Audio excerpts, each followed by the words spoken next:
ಒಂದ್ ನಿಮಿಷ. ಈ ಹುಡುಗಿ ಇದಕ್ಕೂ ಮೊದಲು ವೇಶ್ಯಾವಾಟಿಕೆಯಲ್ಲಿದ್ದವಳು. ಅವಳನ್ನ ಇಲ್ಲಿ ಕರ್ಕೊಂಡು ಬಂದು ನೀನು ವ್ಯವಹಾರ ನಡೆಸ್ತಾ ಇದ್ಯಾ? ಇದೇ ಮಾತನ್ನ ಇನ್ಯಾರಾದ್ರೂ ಆಡಿದ್ರೆ ನಡೆಯೋ ಕಥೆನೆ ಬೇರೆ. ಇದ್ದಾಗ ಹೇಳಿದ್ರೆ ಎಲ್ರು ಹೀಗೆ ಆಡೋದು. ಏನ್ರಿದೆ ಸಾಕ್ಷಿ ನಿಮ್ಮ ಹತ್ರ? ನೀನೊಬ್ಬ ರೌಡಿ, ಅವಳೊಬ್ಬ ವೇಶ್ಯೆ. ತಂದೆ ಸಮಾನವಾಗಿರೋ ನೀವು ಒಂದು ಹುಡುಗಿನ ಹಿಂದೆ ಮುಂದೆ ತಿಳಿದೆ ಹೇಗ್ ಸರ್ ವೇಶ್ಯೆ ಅಂತ ಕರಿತೀರಾ? ಇದೇನಾ ನಿಮ್ ಕಾನೂನು? ನೋಡಮ್ಮ, ಕಾನೂನು ಬಗ್ಗೆ ಮಾತಾಡೋಕೆ ನಿನಗೆ ಯಾವ ಹಕ್ಕು ಇಲ್ಲ ತಾಯಿ. ಯಾಕಿಲ್ಲ? ಕಾನೂನು ಹೆಸರು ಹೇಳ್ಕೊಂಡು ವಿಚಾರಣೆ ಮಾಡದೆ ಆಪಾದನೆ ಹೊರಸ್ತಿದಿರಲ್ಲ, ಇದು ಸರಿನಾ? ಸಮಾಜದಲ್ಲಿ ಹೆಣ್ಣಿಗೆ ಗೌರವ ಕೊಡಬೇಕು, ಹೆಣ್ಣಿಗೆ ಸಮಾನತೆ ಕೊಡಬೇಕು, ಹೆಣ್ಣಿಗೆ ಆದ್ಯತೆ ಕೊಡಬೇಕು ಅಂತ ಸರ್ಕಾರ ಬಡ್ಕೊಳ್ತಾ ಇದೆ.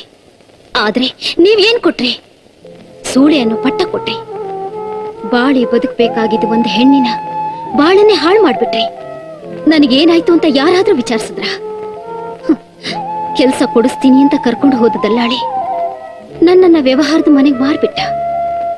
ಅದೇ ಸಮಯಕ್ಕೆ ಬಂದು ನೀವು ನನ್ನನ್ನು ಸೇರಿಸಿ ಅರೆಸ್ಟ್ ಮಾಡಿದ್ರಿ. ನಾನು ಎಷ್ಟೇ ಕೇಳ್ಕೊಂಡ್ರು ನಿಮ್ಮ ಕಿವಿ ಕೇಳಿಸ್ಲಿಲ್ಲ. ಕೋರ್ಟು ದಂಡ ಹಾಕ್ತು. ಸಮಾಜ ನನ್ನನ್ನು ಸೂಳೆ ಅಂತ ಕರೀತು. ಈ ಮುಖ ಹೊತ್ಕೊಂಡು ಮನೆಗೆ ಹೋಗೋದು ಹೇಗೆ ಅಂತ ಯೋಚನೆ ಮಾಡಿದೆ.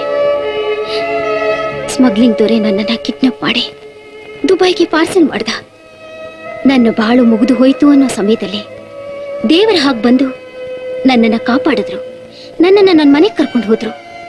ಹೆತ್ತ ತಂದೆನೇ ನನ್ನನ್ನ ಮನೆಗೆ ಸೇರಿಸದೆ ಆಚೆ ಕಳಿಸ್ಬಿಟ್ಟ. ಆ ಸಮಯದಲ್ಲಿ ನನಗೆ ಆಶ್ರಯ ಕೊಡೋಕೆ ನೀವು ಬಂದ್ರ? ಈ ಸಮಾಜ ಬಂತ? ಯಾರು ಬಂದ್ರು? ನನ್ನನ್ನ ಒಂದು ಹೆಣ್ಣು ಅನ್ನೋ ಗೌರವ ಕೊಟ್ಟು ಬದುಕೋಕೆ ಆಶ್ರಯ ನೀಡಿ ಅನ್ನ ಕೊಟ್ಟವರು ಈ ಭಾಸ್ಕರ್. ಇದುವರೆಗೂ ನನ್ನನ್ನವರು ಕೆಟ್ಟ ದೃಷ್ಟಿಯಲ್ಲಿ ನೋಡ್ದವರಲ್ಲ, ನನ್ನ ಮೈ ಮುಟ್ತವರಲ್ಲ.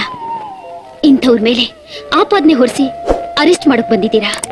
ನಿಮಗೆ ನಿಜವಾದ ತಪ್ಪಿತಸ್ಥರು ಬೇಕು ಅಂದ್ರೆ ಅರೆಸ್ಟ್ ಮಾಡಿ ಆ ಏಜೆಂಟ್ನ, ಅರೆಸ್ಟ್ ಮಾಡಿ ಆ ಸ್ಮಗ್ಲರ್ನ, ಅರೆಸ್ಟ್ ಮಾಡಿ ನನ್ನ ಹೆತ್ತ ತಂದೆನ. ಕರ್ತವ್ಯಕ್ಕೆ ಅಂತ ಹಾಕಿರೋ ಈ ಕಾಕಿ ಬಟ್ಟೆನ ಕಪ್ಪು ಮಾಡಬೇಡಿ. ನ್ಯಾಯ ಎಲ್ಲಿದೆ ಅಂತ ನಿಮ್ಮ ಕಣ್ಣು ತೆರೆದು ನೋಡಿ.